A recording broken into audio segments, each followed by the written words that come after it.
Look the other way, soldier. Out here my word is the king's, and you do well to learn it before you learn it the hard way. I have turned that morning over in my mind 1,000 times since, the way you turn a stone in a stream bed to see what lived under it, and the thing I come back to is how ordinary the Lord's voice was. Not a shout, not even anger, truly. The flat, comfortable certainty of a man who had said something very like it 10,000 times in his life and had never once been answered. I was 16 years old, standing at the back of the mill yard with my father's wheelbarrow, and I remember thinking that no good would come of crossing such a man, because no good ever had. My name does not matter much to this telling. I was a carter's boy in the valley of Hollowmere, 2 weeks' hard road from the palace, in the far western reach of the realm where the maps grow vague, and the king is a face on a coin and not much else. We were the kind of place the great world forgets. The kind of place a man could make himself a small king inside if he had the land and the lawmen in his pocket and a long memory for who owed him what. And Lord Brenock Vane of Hollowmere, the master of the marches, he called himself, though no charter I ever heard of granted him the title, had all three. The soldier he had spoken to did not look the other way. That was the first strange thing. The second was that the soldier did not look at Lord Vane at all. He stood at the head of the dusty track that ran up to the old toll bridge, in a red wool tunic gone dull with the road, a tall black bearskin on his head and white gloves on his hands and a rifle held against his shoulder as though it had grown there, and he kept his eyes forward and his jaw level and gave the Lord nothing. Not a flinch, not a word. He might have been carved out of the same gray stone as the bridge behind him. I should explain why a king's guard was standing in our valley at all, because we had never seen such a thing in living memory. A royal circuit had come west. Once in a long while the crown sends out its officers to ride the far provinces, to read the king's law aloud in the market squares, to hear the grievances that never reach the capital, to carry the great writ book that holds every standing law of the realm so the small magistrates cannot pretend a thing is lawful when it is not. It is a slow, dull, dusty business, and most years it never reaches as far as Hollowmere. But that year it had. A royal commissioner named Arden, a thin, tired man with ink-stained fingers, had come with 2 clerks, a strong box, the writ book in its iron-bound chest, and a single soldier of the king's guard to stand the post over all of it. One soldier. I remember the men of the valley laughing about it in the alehouse.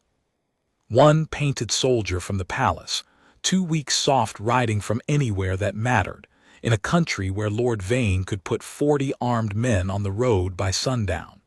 What was one soldier going to do? We were about to find out. The trouble had a name, and the name was the bridge toll. Or rather, the trouble was older and uglier than a toll, and the toll was only the corner of it you could see in daylight. Here is how it stood. The toll bridge over the hollow water was the only crossing for 9 miles in either direction, and it was old, older than Lord Vane, older than his grandfather, built by the crown's own masons in a time none of us could name.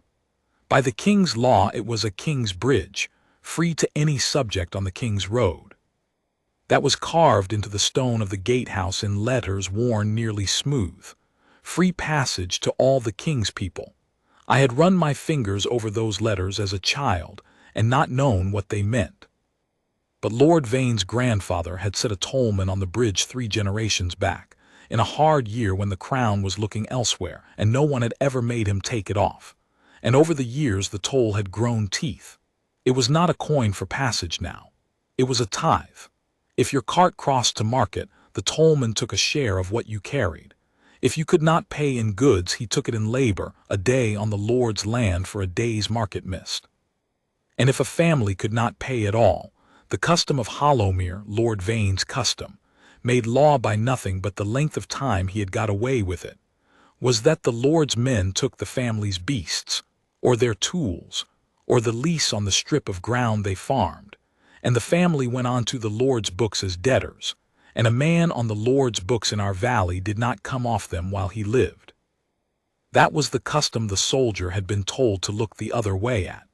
Because the morning the king's circuit reached Hollowmere was a market morning, and on market mornings the tollman did his ugliest work, and Lord Vane had ridden down to the bridge to make sure the king's man understood how things were done out here before the king's man got any notions.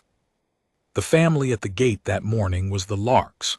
Old Sim Lark, his wife, 2 grown sons, and a cart of wool and cheeses that was the whole of their year's living. They had had a bad season.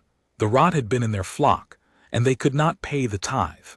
And the tollman, a big soft-handed man named Drust who I had feared since I was small, had taken hold of the bridle of their old horse to lead it away onto the Lord's ground.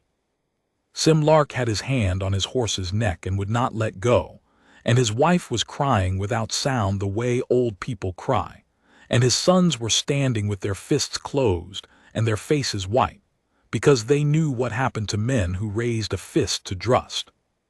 And the king's soldier was standing 6 feet away, having been set there to guard the king's circuit, watching the king's law be broken on the king's bridge under the king's own carved words. That was when Lord Vane said it.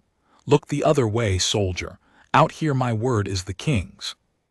I want to tell you what the soldier did, but first I have to tell you that nobody, not one soul in that yard, not Lord Vane, not Drust, not the Larks, not me, believed he would do anything at all, because everyone knew the shape of the world. The Lord was the Lord. The soldier was a long way from home and badly outnumbered, and there to guard a chest of papers, not to mend the troubles of strangers. The kind thing, the sensible thing, the thing any of us would have done, was to keep his eyes forward and let it be. He was so good at keeping his eyes forward. He had not moved a muscle the whole time. He moved now. He did not hurry. That is the thing I remember most. There was no haste in him, no heat.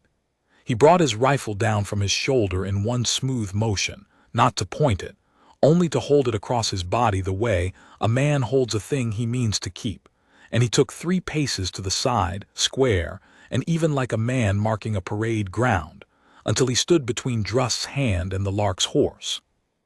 And he looked at the tollman, and he spoke for the first time, and his voice was quiet and level, and carried clean across that silent yard. "Take your hand off the king's subject's property," he said. Drust looked past him to the Lord, the way a dog looks to its master, and the Lord laughed. "He doesn't know where he is," Lord Vane said to the yard at large, as though the soldier were a child who had wandered in. "Boy, I'll say it slow. There's a custom here. The toll's the custom. The custom's the law because I'm the law 2 weeks from your palace, and every day of those 2 weeks, that family hasn't paid. Their horse is forfeit. You can stand where you like, it makes no difference to me, but you'll not lay your hand on what's mine, and after today you'll wish you'd kept your eyes on your strongbox like a good toy soldier." He gestured almost lazily, and I saw what I had not seen until then.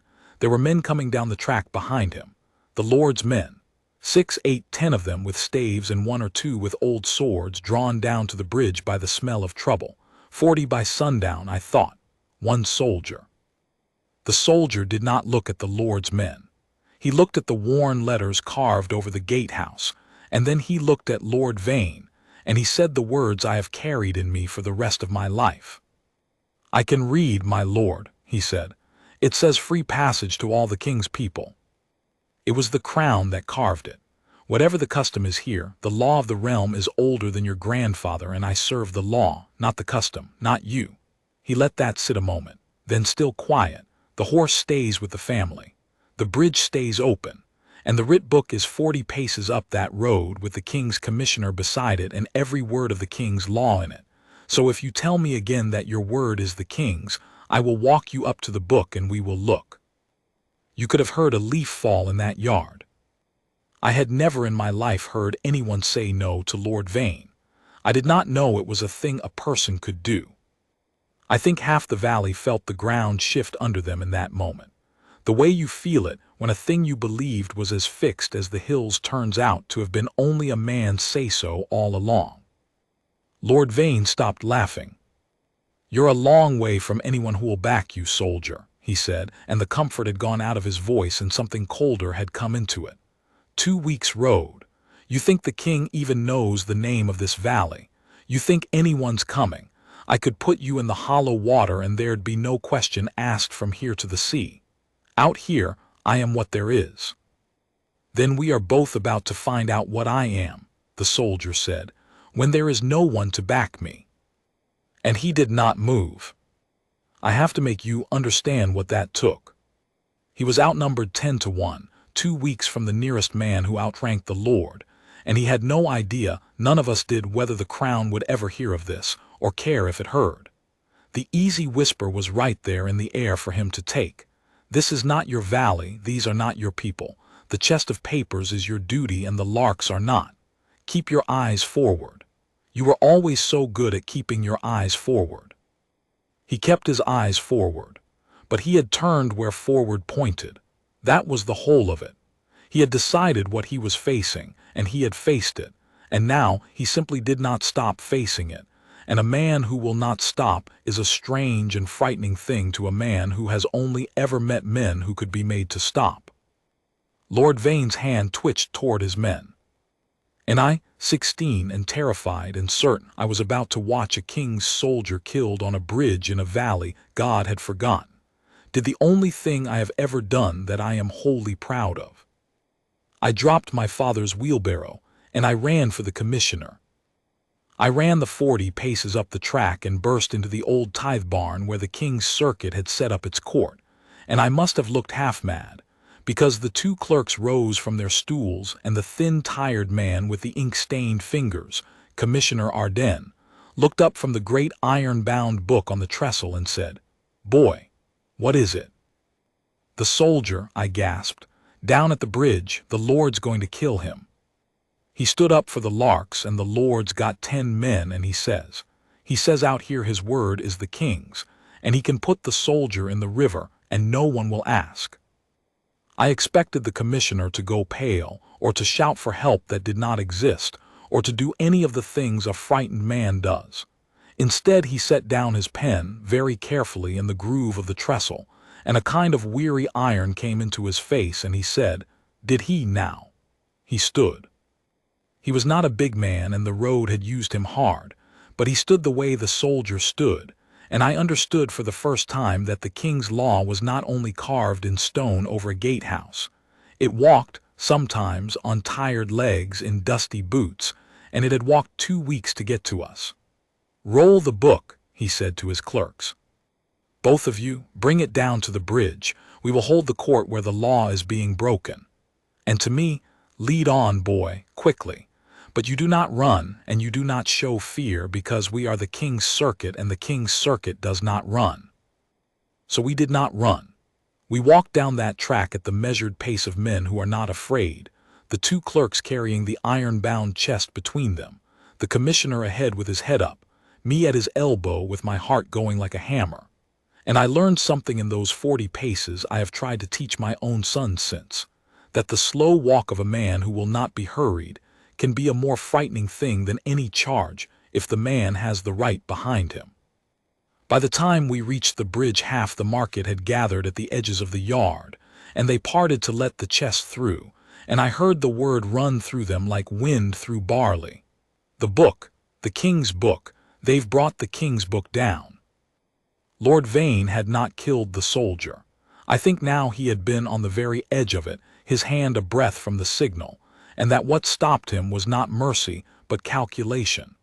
A dead soldier of the KingsGuard is a different weight on the scales than a dead carter. Even a man 2 weeks from the palace can feel the difference. He had been working out whether the distance was great enough to swallow the killing of a king's man, and he had not yet been sure. And into that uncertainty walked the commissioner and the book, and 300 years of the king's law in an iron chest. "Commissioner Arden," the Lord said, and he made himself smooth again, the comfortable certainty sliding back over his face like ice over a pond. "You've come a long way for nothing. There's a small matter of a debtor here, a custom of the valley, no concern of the crown's. Your soldier's overstepped, he's interfered in a manorial matter he doesn't understand. I'll thank you to call him to heel, and we'll forget the morning." A custom of the valley, the commissioner repeated. He did not raise his voice. He gestured, and his clerk set the chest upon the broad stone parapet of the bridge, and he turned the great key, and he lifted out the writ book, a thing the size of a flagstone, bound in iron and black leather, its pages thick as boards, and he laid it open on the parapet in the morning light.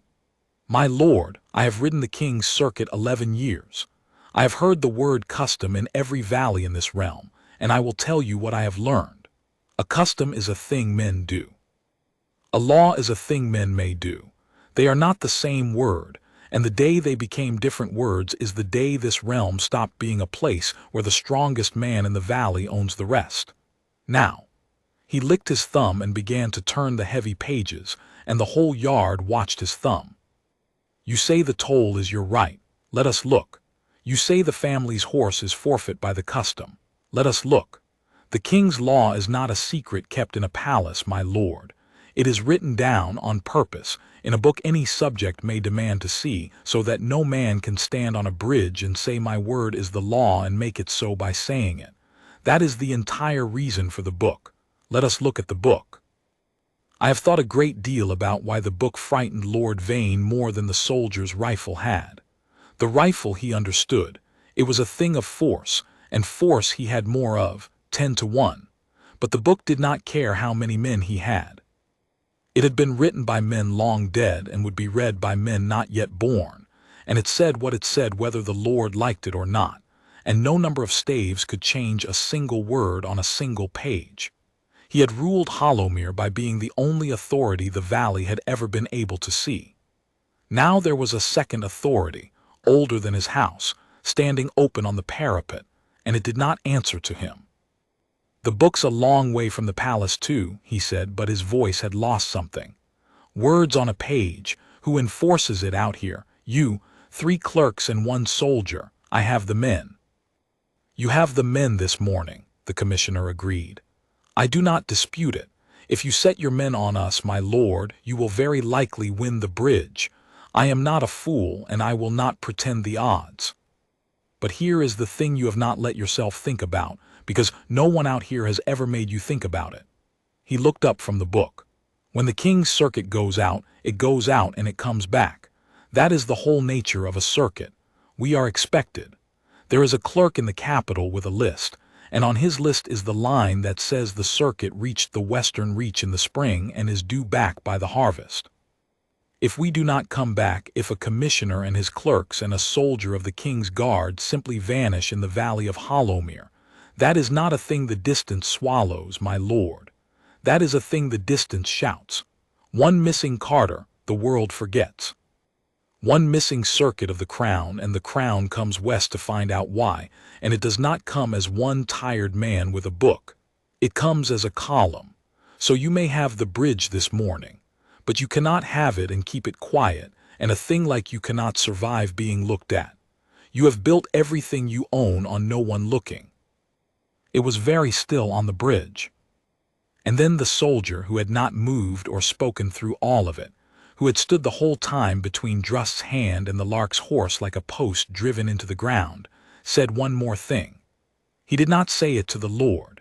He said it to the yard, to the larks, to the market folk, to me, to all of us who had lived our whole lives believing the Lord's word was the only word there was.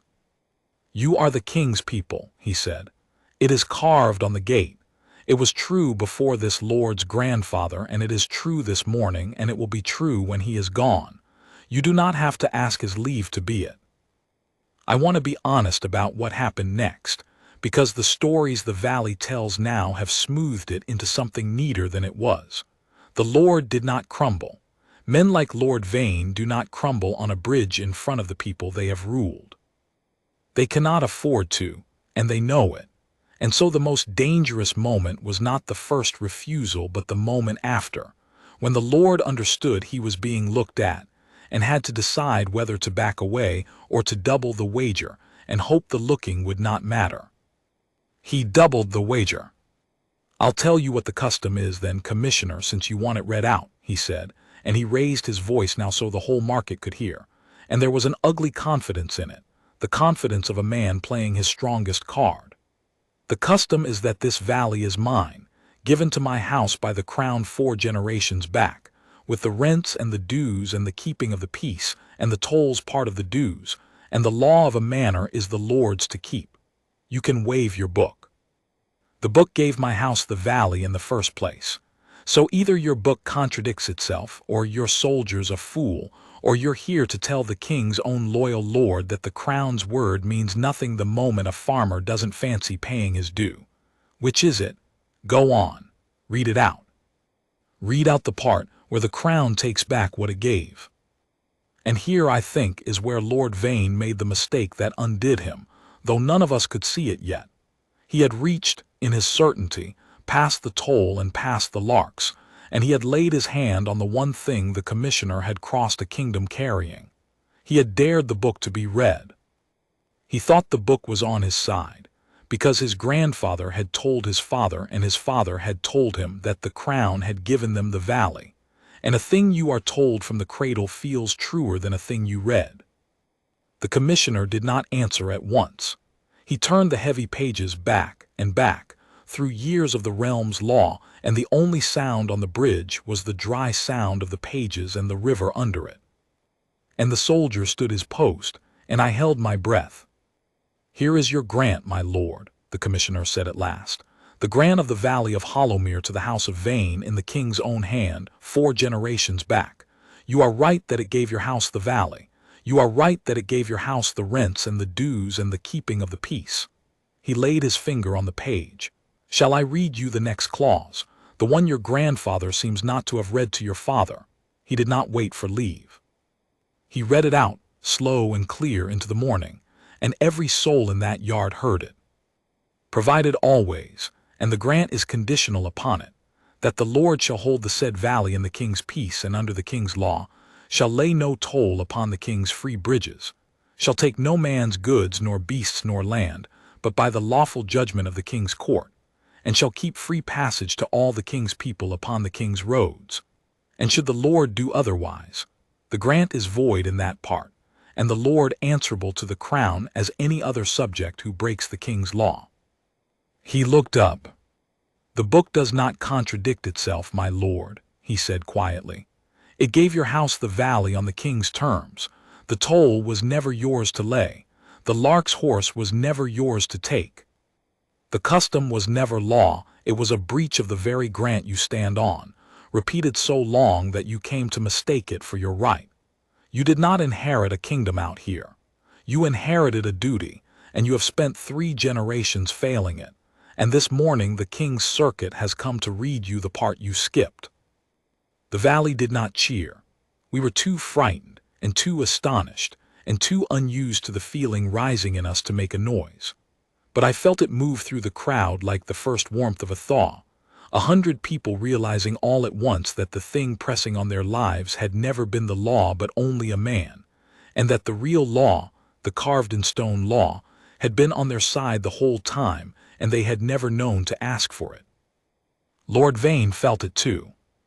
And a man who has built his whole power on no one looking, when he feels the looking begin, has only 2 things left he can do.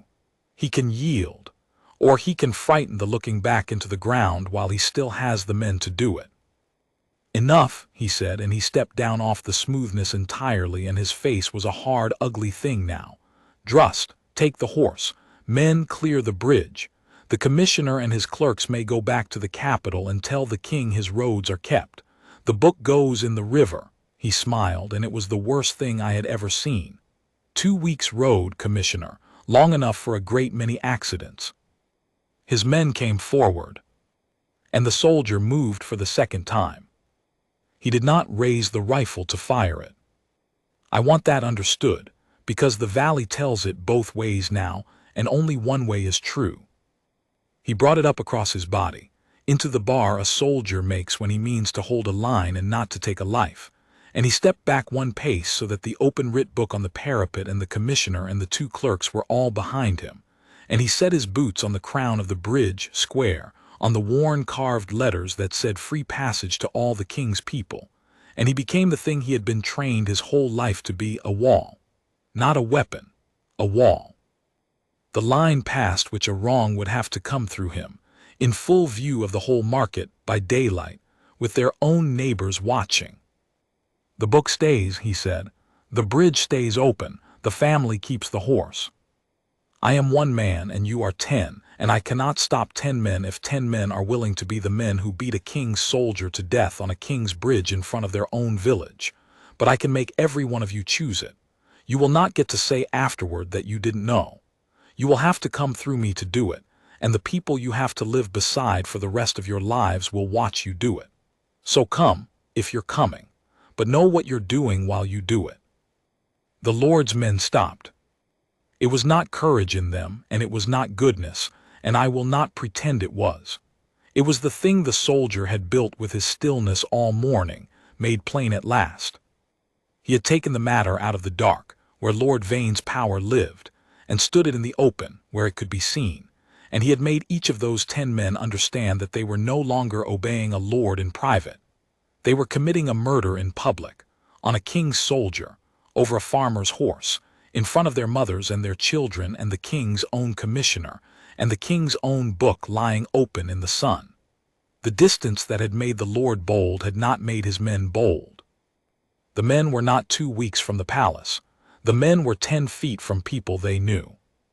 Drust let go of the horse's bridle. He was the first. He looked at the soldier, and he looked at the carved letters under the soldier's boots, and he looked at Sim Lark's white-knuckled hand on his own horse's neck, and something in the big soft-handed tollman that had been sleeping for 30 years woke up and was ashamed, and he took his hand off the bridle and stepped back and would not meet the Lord's eye. And when Drust stepped back, the man beside him stepped back, and the man beside him. Not all at once and not cleanly, 2 of them held their ground a long, terrible moment, looking to the Lord, but the line had broken, and a line of frightened men, once it breaks, does not reform. "You're nothing without us," the Lord said to his own men, and his voice cracked on it. "You're nothing. I'll have your leases. I'll have your houses." But it was the wrong thing to say, because it told the men exactly what the soldier had been telling them all morning, that their lives belonged to a man who could take their houses on a whim, and that the only thing in that valley standing between a man's family and that whim was the king's law and an iron book, the very thing the Lord wanted thrown in the river. A man does not throw his own shield in the river. They had heard the grant read out. They had heard the part the Lord skipped. They were the king's people too. "Put up your staves," said a voice from the crowd, and it was old Sim Lark, of all people, the man with the least power in the whole valley, stepping forward with his hand still on his horse and his voice shaking but plain. "You heard the book. The toll was never lawful. None of it was ever lawful. We've been paying a wrong for 3 lives of men because we never knew we were allowed to ask. Well, we're asking now." And he turned to the commissioner, this old farmer who had never in his life addressed a man above the rank of tollman, and he said, "Sir, I want to lay a complaint before the king's court, against the Lord. For the toll and the horse and the others, there's others, sir, there's a churchyard of others. Will the king's court hear me?" "The king's court will hear you," said Commissioner Arden. "That is what it is for. That is what we rode 2 weeks to say." And then they all came forward. That is the part I cannot tell without my voice going, even now, even an old man. They came forward out of the market, the Larks first, and then the coopers whose strip of ground the Lord had taken in a bad year, and then the widow Main whose son was on the Lord's books for a debt that had started as a missed market day, and then more, and more, until there was a line of the king's people stretching back across the bridge and up the track, every one of them with a wrong they had carried in silence for years, because they had not known there was anywhere to carry it. They had thought the Lord was the law. They had thought the Lord was the king out here. And one soldier who would not look the other way, and one tired man with a book, had shown them in a single morning that it had never been true, that the law of the realm had been theirs all along, written down on purpose so that no man could stand on a bridge and own them by saying so. The commissioner held court on the bridge that day, and into the evening, and for 3 days after, with the writ book open on the parapet and the soldier standing his post over it the whole time, and Lord Vane, who could have ridden away, who perhaps should have, but who could not make himself believe even then that the distance would not save him, stayed to argue his right, and dug himself deeper with every hour, because the more of the book that was read aloud the worse his case became.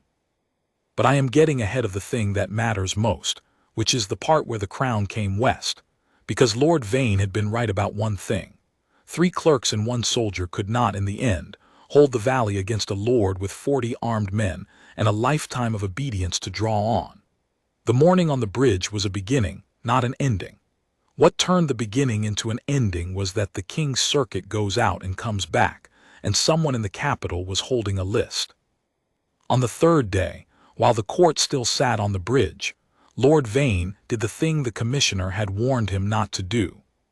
He sent a rider to the Lord's house for the rest of his men, meaning to clear the bridge at last by force and have done, to take the book and the commissioner and the soldier, and trust the 2 weeks of road to bury all 3. We saw the dust of the riders coming down the valley, 40 of them near enough, just as the alehouse had laughed about. 1 soldier. The commissioner closed the book. "My lord," he said, "I will ask you once, for the record this court is keeping, to call your men off. If you do not, you will have raised armed force against the king's circuit and the king's law in the king's name, and there is no part of the realm so far that the crown forgives that. Not the western reach, not the moon. Call them off." "You're 2 weeks from anyone who can make me," said Lord Vane. "I am 11 days," said the commissioner, "and the column behind me is 9. I did not understand him then, and neither did Lord Vane. I saw it cross his face. But it was true, and it was the thing the Lord, in all his certainty about distance, had never thought to reckon. The king's circuit did not ride west alone and trust to luck. It sent word back at every town, a rider, a sealed report, town to town up the king's roads, telling the capital where the circuit was and what it had found. And when a commissioner found, in a far valley, a lord laying unlawful tolls and seizing the king's subjects' goods and defying the king's grant to his face, he did not wait to ride 2 weeks home and report it. He sent the report ahead at the gallop, and the crown, which keeps a standing troop for exactly such report, did not send back its forgiveness. It sent a column. It had set out, that column, the day the first report reached the capital, the report of a valley with an unlawful toll, and a lord who called himself the master of the marches. It had been on the road, riding hard, for days before Lord Vane ever sent for his 40 men. And on the 3rd evening of the court on the bridge, as the lord's riders came down one end of the valley in their dust, the king's own came down the other. I will not describe the column the way the valley does now, with its banners and its 100 horse, because I was 16 and frightened, and I do not trust my memory to have counted true. But there were a great many of them, and they came under the king's colors, and at their head rode an officer of the household with the king's warrant in his glove. And behind him, the law that had been 1 tired man and 1 still soldier on a bridge became, in an hour, the whole weight of the crown arriving in a place that had forgotten the crown was real. Lord Vane's 40 men did not fight. Of course they did not. They were valley men hired to frighten farmers, and they had no stomach for the king's own, and the moment the colors crested the rise the fight went out of them like water out of a cracked jug. The Lord stood on the bridge alone at the last, truly alone, his men melting back, his riders' dust settling, and the officer of the household rode up to the crown of the bridge, where the soldier still stood his post over the open book. And the officer looked at the soldier, and the first thing the crown did when it arrived was that the officer brought his hand up and returned the soldier's salute. "You held the post, then?" the officer said. "The post held, sir," the soldier said. "I only stood on it. The rest is the law's to tell, and the law is slow and dull, and I will not weary you with all of it." Lord Brenock Vane was taken to the capital to answer before the king's court, not the Lord's court, where he had been judge and law his whole life, but the crown's, where he was a subject like any other, exactly as the grant he stood on had warned 4 generations of his house he would one day be. The toll was struck down. The unlawful seizures of 3 generations were entered against his house, and the king's court ruled what the commissioner had read out on the bridge, that the grant of Hollowmere had always been conditional, that the House of Vane had voided its part of it by ruling the valley as a private kingdom instead of a held trust, and that the valley reverted to the crown's direct keeping, until a lord could be found who understood that a grant is a duty and not a throne. The Larks kept their horse, the Coopers got back their strip of ground. The widow Maine's son came off the Lord's books, and so did every other name written there by the unlawful custom, and the books themselves. The great ledgers of debt the Lord had bound the valley with were read into the king's court as evidence, and then, by the court's order, burned in the market square, and I was there. And I will not tell you grown men did not weep to watch them burn, because they did, and I was one of them, though I was not grown. And the bridge stayed open, free passage to all the king's people. It is still carved over the gatehouse, and someone, I have always suspected it was old Sim Lark, though he never said, cut the letters deep again, so they would not wear smooth in another 300 years, so the next child to run his fingers over them would feel what they said. I have left the most important thing for last, because it is the thing the soldier himself would have put last, if he had been the kind of man to tell the story at all, which he was not. He went back to his post. That is all. When the column came and the Lord was taken and the valley was the crown's again, and the whole western reach was telling the tale of the morning on the bridge, the soldier of the king's guard who had stood between Drust's hand and the Lark's horse, who had read out the carved letters to a lord with 10 men at his back, and said, I serve the law, not the custom, not you, gathered up his kit, and took his place again at the head of the commissioner's circuit, and rode on to the next valley, and the one after that, to stand his silent post over the king's law in places even farther than ours that the great world had forgotten. He did not stay to be thanked. He did not want to be thanked. I tried to thank him the morning the circuit left, and all he said to me was a thing I have spent my life understanding. I didn't do anything, boy, he said. I just didn't move. The law did the rest. The law was always going to do the rest, that's why it's the law. The only question that morning was whether there'd be one man standing on it when the moment came. There's always got to be one man standing on it. That's the whole of the post.